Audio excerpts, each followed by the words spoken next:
66 सदस्य संख्या असलेल्या चंद्रपूर महापालिकेत 34 हा बहुमताचा आकडा जुळवताना प्रमुख राजकीय पक्षांच्या नाकीनऊ येत आहे। एक नगरसेवक महत्त्वाचा ठरत असताना काँग्रेसची निवडणूकपूर्व आघाडी असलेल्या जनविकास सेनेने काँग्रेसला थेट इशारा दिला आहे। जनविकास सेनेचे 3 नगरसेवक निवडून आले असून या संघटनेचे प्रमुख पप्पू देशमुख यांनी या निवडणुकीत 66 पैकी 42 नगरसेवक भाजप विरोधी मताचे निवडून आल्याचे सांगत यंदाची निवडणूक भाजप विरोधी होती हे काँग्रेस नेत्यांनी लक्षात घेण्याची भूमिका मांडली। त्यातच काँग्रेसच्या अंतर्गत कलहामुळे जर भाजपचा महापौर झाला तर त्याच क्षणी आमची काँग्रेसशी असलेली आघाडी तोडू असे स्पष्ट केले। आम्ही काँग्रेस सोबत राहण्याचा आणि शहराला स्वच्छ पारदर्शक कारभार देण्याचा शब्द दिला आहे। मात्र तसे न झाल्यास भाजपशी ज्याप्रमाणे लढलो त्याचप्रमाणे काँग्रेसशी लढू असे म्हणत एक पाऊल पुढे टाकले आहे।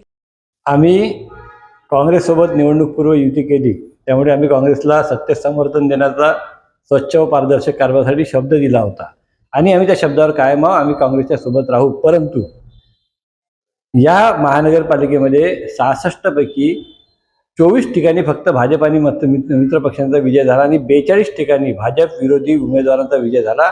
स्पष्ट जनमत बहुमत हे भाजप विरोधात आहे। भाजपचा महापौर कोणत्याही परिस्थितीत बसू नये अशी मतदाराची जनतेची इच्छा आहे। एवढंच नव्हे तर खासगीमध्ये भाजपचे कार्यकर्ते आणि समर्थकही म्हणतात की आमचा महापौर यावेळी बसू नये। अशी परिस्थिती असताना जर काँग्रेस नेत्यामधील गडबाजी हेवेदावे याच्यामुळे जर भाजपचा महापौर जर चंद्रपूर महानगरपालिकेवर लादला जात असेल तर जनता माफ करणार नाही, जनता खपवून घेणार नाही, आम्ही सुद्धा काँग्रेसला माफ करणार नाही। अशा परिस्थितीमध्ये स्वच्छ व पारदर्शक कारभारासाठी जरी आज आम्ही काँग्रेससोबत असलो तरी भविष्यात जर अशी वेळ आली, काँग्रेसच्या चुकीमुळे जर भाजपचा महापौर लादला गेला तर आम्हाला वेगळी भूमिका घ्यावी लागेल। त्या क्षणी आमची आघाडी तुटली असं काँग्रेसनं समजावं। जी भूमिका भाजपच्या भ्रष्टाचाराच्या विरोधात आम्ही आजपर्यंत घेतली तशीच संघर्षाची भूमिका यापुढे आम्ही काँग्रेसच्या विरोधातही घेऊ।